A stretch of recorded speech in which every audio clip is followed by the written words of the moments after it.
Star ఎమిగో TV ప్రేక్షకులకు నమస్తే.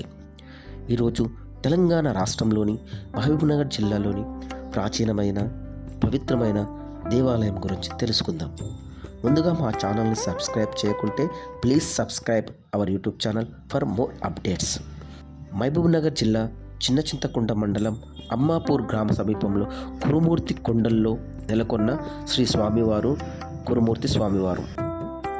పేదల తిరుపతిగా పిలువబడి ఈ దేవాలయం కార్తీక మాసంలో నెల రోజుల పాటు జాతర సాగుతుంది.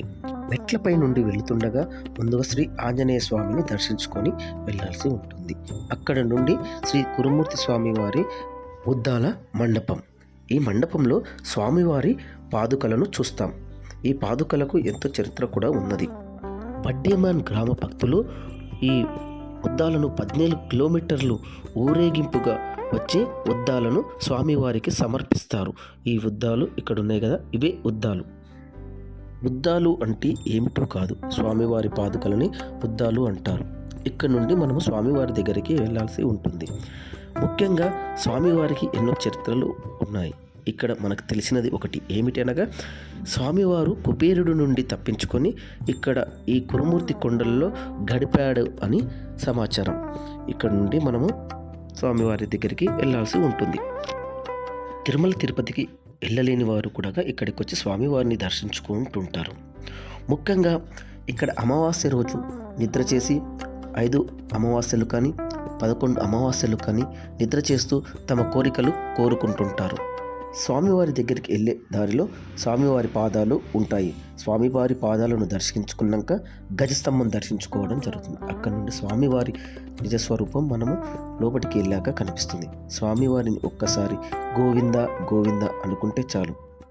కొండలలో నెలకొన్న కోనేటి రాయుడుగా, కురుమూర్తి కొండలలో నెలకొన్న కురుమూర్తి స్వామిగా భక్తులకు దర్శనమిస్తూ ఉంటారు.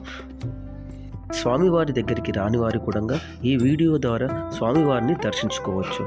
ఓం నమో వెంకటేశాయ. ఇక్కడ స్వామివారిని దర్శించుకున్న అనంతరం మనము అమ్మవారి దగ్గరికి వెళ్ళాల్సి ఉంటుంది. గృహలో నెలకొన్న అమ్మవారిని దర్శించుకుందాం. శక్తివంతమైన అమ్మవారి రూపం భక్తులను ఎల్లవేళ కాపాడుతూ దర్శనమిస్తూ ఉంటుంది. కోరిన కోరికలకు భక్తులను నెరవేరుస్తూ అమ్మవారి రూపం మనకు కనిపిస్తుంది. అమ్మవారిని దర్శించుకున్న అనంతరం మనము గుట్ట కిందకి వెళ్ళాల్సి ఉంటుంది. నాన్ వెజ్ ప్రియులకు ఇది ఒక అద్భుతమైన ప్రదేశం అని కూడా చెప్పవచ్చు.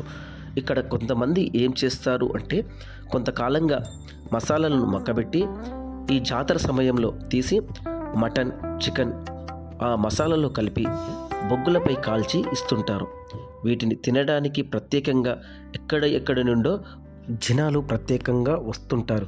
కేవలం ఈ కాల్చిన మటన్ కోసమే వస్తుంటారని కూడా చెప్పవచ్చు.